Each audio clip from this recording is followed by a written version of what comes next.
Défense du consommateur. On vient de voir, on vient de tomber sur un document vidéo là. De l'autre imposteur là de Paris là. Il y a eu Stellantis, il y a eu Volkswagen, et voilà que maintenant il s'en prend aux financeurs Mercedes. Comme à son habitude, au lieu de faire une véritable démonstration des tenants du dossier, c'est-à-dire bien comprendre quel était le litige qui l'oppose à cette structure, il vient, comme toujours, sa spécialité, faire du buzz sur Internet. Eh oui, il sait faire que ça. Donc, quand on analyse son document vidéo, bah oui, on est tombé dessus, hein, lui il dira qu'on cherche à le suivre, n'importe quoi. Et il réclame la modique somme, hein, 160 000 €. Rien que ça. À ce compte-là, il pouvait aussi réclamer 500 000. Hein, sur ce qui semble être un litige portant sur le principe des frais de gardiennage.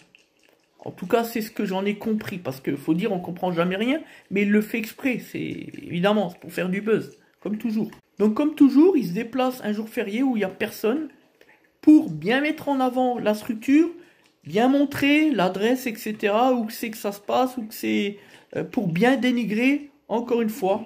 C'est sa spécialité, c'est faire que ça, dénigrer, diffamer, faire chanter, j'en passe les meilleurs. Parce que là, on a les trois dans sa même vidéo.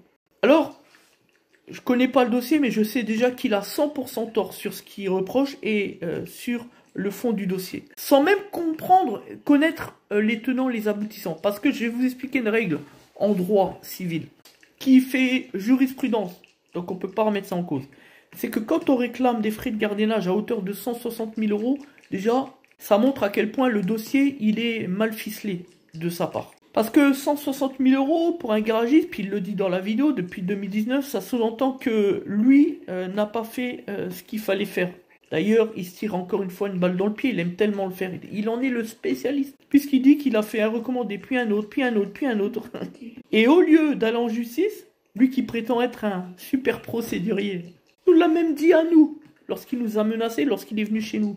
Mais encore une fois, au lieu d'en découdre en justice, qu'est-ce qu'il fait? Ben, quand il sait plus quoi faire, il va sur les réseaux sociaux, puis il tente de faire le buzz. Et puis au-delà de ça, sur les recommandés, quel recommandé lui il a pu rédiger? Il dit qu'il en a rédigé un paquet là. Ben, il faudrait déjà pour ça savoir écrire, parce qu'il l'a dit lui-même à la radio.